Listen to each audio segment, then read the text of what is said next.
생육 온도가 높으면 높을수록 생육 속도가 빠르기 때문에 생장 강도, 초새는 약해질 수밖에 없습니다. 같은 시간 안에 속도를 더 빨리 내는 거죠. 이 온도에 관한 거는요, 24시간 평균 온도를 말씀드리는 거고, 그 기준은 토마토 같은 경우는 20도에서 23도. 반갑습니다.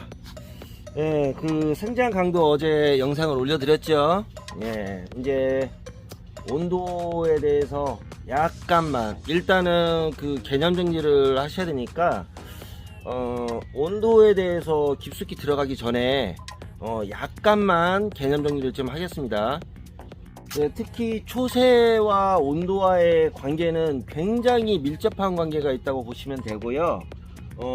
이제 온도에 대해서 어느 정도 초반에 개념을 잡으시면, 이 생육 조절에 대한 거를 어느 정도 자유자재로 할 수 있거든요.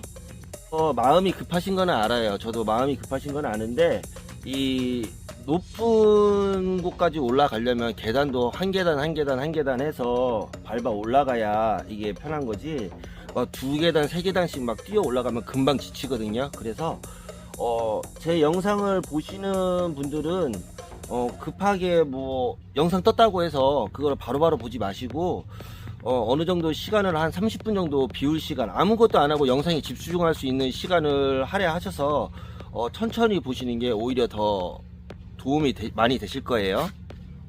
그러면은 이제 온도에 대해서 설명을 드릴게요. 온도는 보통 우리가 얘기하는 온도는 그냥 평상시 온도가 아니고요. 제가 얘기하는 온도는 24시간 평균 온도입니다. 24시간 평균 온도. 그 하우스의 형태라든가 뭐 이 크기라든가 공기를 갖고 있는, 그 하우스가 커서 공기를 많이 갖고 있다 하는 거랑 밀접한 관계가 있거든요. 그래서 단동하우스 같은 경우는 경험을 하셨을 거예요. 지금 단동하우스 갖고 계신 분들 계시죠? 단동하우스 같은 경우에 단점이 뭐냐면, 작물의 생육을 떠나서 특히 뭐 겨울철도 그렇고, 이제 조금 있으면은 이제 4월달 정도 되면은 공기의 총 공기량이 적고, 그리고 단동하우스 같은 경우는 천정 개폐가 없이 다 측창으로만 이렇게 온도 관리를 하기 때문에 온도가 급격히 상승할 겁니다. 인정? 그래서 단동하우스가 작물이 굉장히 힘든 거예요. 그래서 단동하우스에서 농사를 잘 짓는다 하시는 분들은 진짜 제가 존경합니다. 그리고 단동하우스에서 농사를 잘 지시는 분들은 실력이 대단히 뛰어난 거죠. 연동하우스에 대해서 얘기를 해드릴게요. 높은 하우스 같은 경우는 온도가 총량이 많기 때문에, 공기의 총량이 많기 때문에 이 최적의 공기량이 굉장히 많죠. 그래서 완충 능력이 굉장히 좋은 거예요. 한 가지 예로 말씀드릴게요.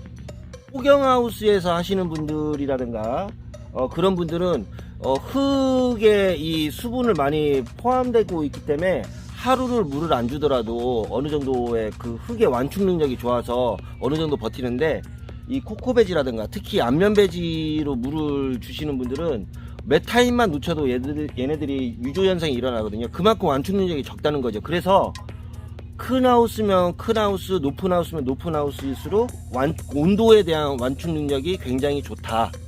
그래서 온도 변화를 급격히 외부의 온도가 올라간다고 해도 다른 하우스에 비교해서 온도에 대한 민감성이 약간은, 이제 온도에 대해서 정확히 이제 빨리 얘기를 드려야죠. 저도 이제 일을 해야 되니까.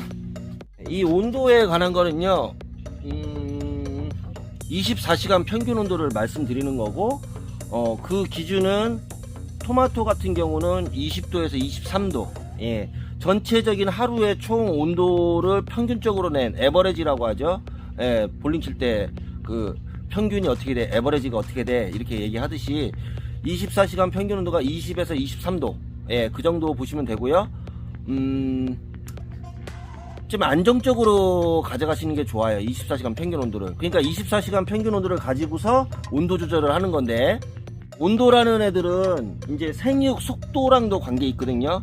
그래서 빨리 자라. 우리가 이제 애들이 갑자기 훅 커버리잖아요. 그러면은 키만 멀대같이 컸다고 얘기를 앞전에 예시를 드렸는데, 키만 멀대같이 크는 스타일. 그러니까 생육 온도가 높으면 높을수록 생육 속도가 빠르기 때문에 생장 강도, 초새는 약해질 수밖에 없습니다. 같은 시간 안에 속도를 더 빨리 내는 거죠. 예시를 드릴게요. 10cm를 커야 되는데 속도가 빨라지는 거예요.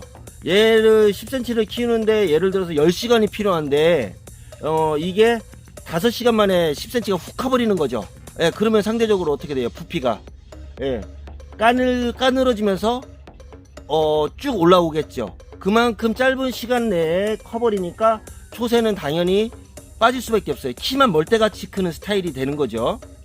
아까 차적으로 얘기했는데 목적지까지는 4시간이 걸렸던 거를 2시간으로 앞당겼어요. 그러면 RPM이 올라가면서 엔진의 부하라든가 모든 타이어의 파손 마모, 그리고 특히 그 연료의 소비량 등등등이 안 좋기 때문에 얘네들이 빨리 크면 빨리 클수록, 초새가 약해지면 약해질수록 모든 기관이 다 문제가 생기는 거예요. 자, 빨리 커서 이제 온도가 높아서 초새가 약해지면은 당연히 영양기관도 문제가 생길 거고, 잎이고 뿌리고 뭔가 문제가 생길 것이고, 잎이랑 뿌리랑 영양기관이 동화산화물을 해서 열매로 보내지는데 그 양도 뭐 문제가 생겨서 열매도 나중에는 문제가 생기겠죠. 갑자기 높은 온도로 이렇게 되면 나중에 배꼽서금이라든가 이런 것도 올 확률이 높습니다. 그가 아니야, 초새를 잡는 가장 지금 시기에 가장 좋은 방법은요, 오전에 광을 봤는데 온도가 제가 앞서서 얘기했지만은 1시간에 1도에서 2도 정도 높은 1도에서 2도 정도 1시간 내에 그렇게 올라가는 스타일로 가셔야지, 한 계단 올라가셔야지 갑자기 온도가 1시간에 막 3도 4도 막 계단을 막 3칸 4칸 하면은 금방 지쳐요. 얘네들 금방 지친다니까. 예시를 드리는 게 뭐 훨씬 더 느낌이 빠르시겠네요. 그래서 한 계단 해야지 오래 가듯이, 우리도 지치지 않고 목적지까지 오래 해서 안정적으로 가듯이 그게 좋은데, 막 온도가 막 3도 4도씩 1시간에 그렇게 돼버리면 얘네들을, 계단을 우리가 뛸 때 3계단 4계단씩 이게 막 한꺼번에 가거든요. 그러면은 금방 이 피로도가 와가지고, 얘네들 작물의 피로도가 와가지고 굉장히 안 좋습니다. 분들은 이 초새를 잡으려면은 여름철에는 조금 어쩔 수가 없어요. 환경적인 요인이 워낙에 극악으로 가기 때문에, 강한 강화기 때는 어쩔 수가 없어요. 그래서 강한 강화기 때 차광을 치는 이유가 그거죠. 24시간 평균 온도를 낮춰야 되는 거예요. 중요한 거는 뭐냐, 오늘의 결론은 온도 니코르, 온도가 급격히 올라간다는 거는 생육 속도를 더 빨리 올린다는 거예요. 그러니까 그 생육 속도를 더 빨리 올라가는 거를 낮춰야 되는 거죠. 잠깐 온도에 대해서 살짝만 얘기 드렸어요. 근데 제가 오늘 얘기한 거를 계단적으로 계단 올라가는 거에 대해서도 예시를 드렸고, 경험을 해보시면 아실 거예요. 내 하우스의 온도가 급격히 올라간다, 그게 며칠간만 지나가면요 세력 쭉 빠지거든요. 그리고 환경적인 요인도 있고, 만약에 그렇게 세력이 쭉 빠지면 뭐 살짝만 팁만 얘기하겠지만 그 에너지가 열매 쪽에 가장 많이 올라간다고, 많은 비중을 차지한다고 했잖아요. 그러면은 세력이 빠지면 가장 먼저 해야 될 거는 영양제 이런 게 아니에요. 적과를 적절히, 열매 개수를 뭐 빠바바바바박 뭐 정리를 하시든, 뭐 한 칸에 화방을 날려버리시든 그렇게 해서, 그래서 가장 빠른 게 제가 예전에 영상에도 적과라고 했잖아요. 시설이 좋고 하면은 커튼을 쳐서, 그러니까 햇빛이 나왔다고 해서 이거를 빨리 개방을 해서 광을 많이 받아서 광합성을 많이 해야지, 그렇지가 않아요. 그래서 조조가운이라는 거를 또 하는데, 조조가운을 어느 정도 올리고 얘네들 식물체의 이 엽의 온도를 올려서 보통 한 18도부터 정도씩부터 얘네들이 광합성을 해요. 그러니까 온도가 18도 정도 선까지는 어느 정도 해가 떴을 때 맞춰 주시고, 그 다음부터는 온도가 급격히 올라가는 거를 좀 방지를 해 주셔야 된다. 딸깍딸깍 소리가 나죠. 저희가 딸깍딸깍 소리가 나는데 아직 좀 빨라요. 실내 온도는 저희가 지금 23도인데 제가 약간 늦게 열었거든요. 23도인데 지금 근권 온도가 13.4도, 근권 온도가 15도가 됐을 때 물을 넣는 게 좋습니다. 온도는요, 작물은요, 어느 한 가지만 보고서 이렇게 하는 게 아니에요. 뿌리 근권 온도라든가, 예, 이제 이거 끌 거예요, 제가. 예, 껐죠. 뿌리 근권 온도가 15도가 되는 시점, 네. 그리고 전체적인 이제 하우스의 온도가 서서히 올라가는 시점, 예, 그런 거를 보면 대충 해 뜨고 한 2시간 정도면은 근권 온도가 한 15도까지 올라가거든요. 미리 물을 줘봐야 소용이 없습니다. 예, 과습만 될 뿐이에요. 영상은 어떻게 할 거냐면, 이제 영양과 생식에 대해서 이제 우리가 알았잖아요. 그러면은, 그리고 세력의, 생장 강도의 그 초세 강약을 어떻게 하는지 볼 줄을 아시잖아요. 그러면은, 초세가 강한데 영양생장일 때 어떻게 바꾸는지, 그리고 초세가 강한데 생식생장일 때 어떻게 바꾸는지, 그리고 초세가 약한데 영양생장일 때는 원인이 뭐고 어떻게 조절을 해야 될지, 그리고 초세가 약한데 생식생장이면은 또 원인이 뭐고 어떻게 바꿔야 될지, 그거는 그 기준은 24시간 평균 온도를 어떻게 잡아나가냐, 그쪽 안쪽에 어떻게 24시간 평균 온도 속에 내가 전체적인 아침이랑 밤이랑 이게 그 속으로 넣냐, 예, 평균 온도를 어떻게 넣냐, 그거에 대한 얘기입니다. 예, 그거는 하나씩 해서 4단계로 얘기를 드릴 거고요. 그리고 이제 온도에 관한 거를 이제 몰리어 다이어그램이라든가 온도에 따른 이제 습도, 점점점 어려워져요. 이제 영양과 생식 초세의 강약에 이제 온도가 들어갔죠. 다음 이제 차차차차 양이 점점점 많아집니다. 습도가 들어갈 거고, 습도가 들어가면 습도는 뭐에 관계가 있어요? 이제 물 공급에 따른 게 또 들어갈 거고, 거기에 자꾸 붙습니다. 뭔가 이렇게 자꾸 붙어요. 그러면은 이제 물 주는 패턴도 붙을 테고, 물 주는 공급 이씨가 붙을 테고, 그리고 막 물 양도 붙겠고, 그리고 비료에 뭐 질소질 위주로 주냐, 뭐 가리 위주로 주냐, 거기에 또 칼슘이라든가 뭐 마그네슘 뭐 등등등이 계속 붙습니다. 그래서 총 나중에 제 영상을 보시면은 농사에 대해서 자신감이 어느 정도 생기시고, 제 영상이 얘 영상 뭐 별거 아닌데 듣다 보니까 재밌다 하면은 잘하고 계신 거예요. 예, 제 영상이 재미없어 이거 뭐야 하시는 분들은 뭔가 하나를 빠뜨리신 거고요. 너무 이렇게 빨리빨리 보시고 건너뛰기를 보시는 분들이 많으실 거고, 정독을 하신 분들은요, 제 영상이 기다려지고, 그리고 항상 그 시간, 그리고 게시글에 제가 영상을 언제 올리겠다 얘기를 하잖아요. 근데 저도 이제 일을 하다 보니까 일이 점점 바빠져요. 그래서 하루에 올리려고 노력을 많이 하겠지만 하루에 못 올릴 때도 있거든요. 예, 그거는 좀 양해를 좀 부탁드리겠습니다. 그리고 이렇게 영상을 올렸는데도 이제 나는 더 궁금하고 더 잘하고 싶다 하시는 분들은 제가 따로 이제 뭐 VOD를 제작을 할 거예요. 예, 지금 시간이 많이 걸리네요. 예, 목차라든가 이런 것들 다 정해야 되기 때문에 그런 이제 VOD 완전 어떻게 보면은 초급, 중급, 고급으로 이렇게 나눌 거고, 예, 고급의 수준은 굉장히 뭐 깊숙이 들어갈 예정입니다. 뭐 거기에는 호르몬 얘기도 나올 거고, 뭐 여러 가지 뭐 진짜 완전 뭐 수분 포텐셜이라는 얘기도 나올 거고, 뭐 그게 뿌리가 증산이 되는데 수분 포텐셜이 어떻게 돼서 그게 뭐 오르락내리락, 예, 그런 얘기. 그러면은 뭐 저기 뭐지, 세포 얘기까지도 나올 거예요. 예, 그렇게 깊숙이 들어갈 거니까, 예, 일단은 뭐 오늘의 영상은 여기까지고요.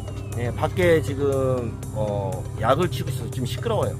예, SS기로 막 치는데, 아무튼 초세에 대한 거는 생장 강도는 생장 속도랑 관계가 있고, 그리고 생장 속도는 온도와의 관계가 있다, 그렇게 생각하시면 됩니다. 오늘 저희 볼게요. 세력이 빠지는가 싶더니 또 붙잖아요. 제가 지금 세력 죽이고 있는데, 예, 보라색의 색깔이 좀씩 또 출현이 되죠. 여기가 또 그렇고, 여기도 지금 뭐 보라색, 여기 보라색 띄고 보라색 띄죠. 예, 그리고 예, 이게 흔들어 봤을 때 약간 딱딱하고 가리 위주 처방을 제가 조금 더 했고요. 저희는 온도를 지금 20도에서 23도 왔다 갔다 하거든요. 이 대굵기가 이 정도 되는 게 계속 똑같이 올라오는 게 중요해요. 꽃핀 데서부터 한 뼘. 그럼 여기죠. 여기 두께 보세요. 괜찮거든요. 이게 상당히 또 뜨겁다고 했어요. 그래서 대가 약간 가늘고, 지금 이쪽만 해도 지금 또 세력이 또 붙거든요. 세력이 저는 너무 센 거를 그렇게 좋아하지는 않습니다. 그래서 꾸준히 크는 게 중요하죠. 보시면은 이제 여기 절간이 이렇게 길었던 구간, 절간이 이렇게 길었던 구간은 온도 관리를 조금 잘못했던 거예요. 그래서 절간이 일정하게 이렇게 나와야 되는데, 이렇게 길었던 구간은 온도가 조금 높았다, 평균 온도가 높았다 생각하시면 되고요. 다시 절간이 짧아지잖아요. 여기만 보더라도 절간이 여기는 짧았고요. 여기는 짧았고, 여기는 좀 길고, 거기도 좀 짧아지고, 다시 또 길고. 이 구간은 전체적으로 이제 길었던 구간, 여기 보시면 전체적으로 거의 유인을 거의 비슷하게 했다면, 그 구간을 딱 보시면 그때 온도라든가 내가 환기라든가 이런 거를 체크를 했을 거 아니에요. 체크를 했을 거 아니에요. 그러면은 이 구간에는 온도가 역추적을 하면 당연히 높았어요. 평균 온도가. 그리고 온도의 그 상승, 지금 1시간에 보통 1도 2도 얘기하는데 한 2도 이상 올라갔던, 그랬던 거를 볼 수가 있죠. 이 정도 길죠. 근데 전체적으로 또 짧아지고 있어요. 짧아지고, 짧고. 그러면은 지금은 온도 자체를 좀 낮게 관리하거나 아니면은 개방을 해서 온도의 상승 구간이 그렇게 급격하게 올라가지 않았던, 그래서 온도를 잘 24시간 평균 온도의 근처에 가게끔 하는 게 추세 관리를 하는데 굉장히 중요하다는 거. 그렇다시피 세력이 세면 셀수록 여기 상층부 잎이나 이런 것들이 이렇게 된다는 거. 이렇게 다시 한번 말씀드렸고요. 온도에 대한 게 굉장히 중요해요. 온도에 대한 게 굉장히 중요하고, 온도 조절만으로도 얘네들의 성장세라든가 생식 영향을 많이 이렇게 조절할 수 있거든요. 그래서 다음 얘기는 진짜 온도에 대한 거를 집중적으로 한번, 한 온도에 관한 것만 한 10강 정도 될 거예요. 10번의 영상을 한번 올리도록 하겠습니다. 그만큼 중요하기 때문에. 그러니까 일하다가 온도가 이제 급격히 좀 일하다가 덥다 하면은 온도계를 다 계속 확인을 해 보셔야 돼요. 그래서 일정하게 가셔야 되거든요. 그래서 나는 시설이 낙후가 돼 있어. 시설이 낙후가 돼 있어. 그거는 스마트팜이나 가능하지. 이렇게 하는데 저는 여기는 스마트팜이 아니에요. 아닌데도 불구하고 저는 수동으로 계속 왔다 갔다 하면서 계속 조절을 하거든요. 지금 습도가 높다 하면은 좀 개방을 해서 습을 좀 빼는 편이고, 그리고 온도가 좀 높다 하면 또 개방을 해서 또 온도 조절하고, 그러다가 너무 개방을 많이 해서 좀 건조하다 싶으면은 이 차광도 하고, 하루에도 수시로 왔다 갔다 해서 이거를 맞추는 편입니다. 그래서 스마트팜 아니면은 이거를 할 수 없는 게 아니에요. 스스로도 할 수 있고, 단지 일할 수 있는 시간을 뺏길 뿐이지. 지금 당장에 이 토마토 따고 하는 것보다 더 중요한 게 뭐죠? 토마토 따는 것보다 얘네들의 생육을 좋게 해서 더 좋은 과일을 빼는 게 더 중요한 거거든요. 그래서 여러분들도 잘 생각을 하셔야 돼요. 당장에 뭐 이 저격 따고 이런 것보다 더 중요한 거는 이 전체적인 관리를 해서 얘네들의 생육이라든가 열매라든가 이런 것들을 더 좋게, 그리고 수확 품질, 그리고 수확 속도, 그리고 얘네들이 잘 자라서 양질의 좋은 토마토를 뽑는 게 가장 이득이죠. 그리고 마지막으로 말씀드리고 싶은 거는, 이 수동으로 제가 왔다 갔다 하루에 10번 이상씩 열고 닫고 하거든요. 그러면 지금도 햇빛이 확 쬐죠. 그러면은 온도가 또 올라가죠. 그러면 어떻게 돼요? 개방을 더 하고, 개방을 했는데도 온도가 안 잡히면 차광을 해야 돼요. 그렇게 열심히 행동을 해주는 농장과 그냥 한번 열고 그냥 그걸로 픽스를 해가지고 건드리지 않고 그냥 한번 열었으면 땡 이제 퇴근할 때 다시 닫고 이런 농장과는 병의 발생률도 그렇고 작물의 생육 자체가 다릅니다. 그렇게 100%까지는 못 맞출 거예요, 여러분들이. 스마트팜이 아니기 때문에. 스마트팜도 100%는 못 맞추거든요. 그런데 그렇게 하려고 노력을 하시잖아요. 그러면 작물 생육이 완전 다릅니다. 그래서 그게 굉장히 중요합니다. 그게 농부의 발걸음을 듣고 얘네들이 잘한다고 표현을 할게요. 그냥 이 경우는 아까 전에 흐렸는데 물 공급도 1시간 텀으로 해놨거든요. 100줄에 100cc 한 주당. 그런데 지금 햇빛이 강해지니까 어떻게 해야 돼요? 또 물 패턴을 또 바꿔야 돼요. 하루에도 물 패턴은요, 내가 흐리고 갑자기 날씨가 변하고 뭐 그러면 물 패턴을 굉장히 또 바꿔주고 그리고 배액을 보고 또 해야 되거든요. 그러니까 굉장히 바빠요. 농사 그냥 뭐 잘 자라고 있고 이게 아니에요. 광이라든가 환기라든가 온도 그리고 뭐 급액률 급액 패턴 그리고 배액을 또 봐야 되고 여러 가지를 다 봐야 돼요. 그러니까 맨날 바쁘죠. 그러니까 여러분들은 스마트팜 하시라니까. 돈 벌으셔서.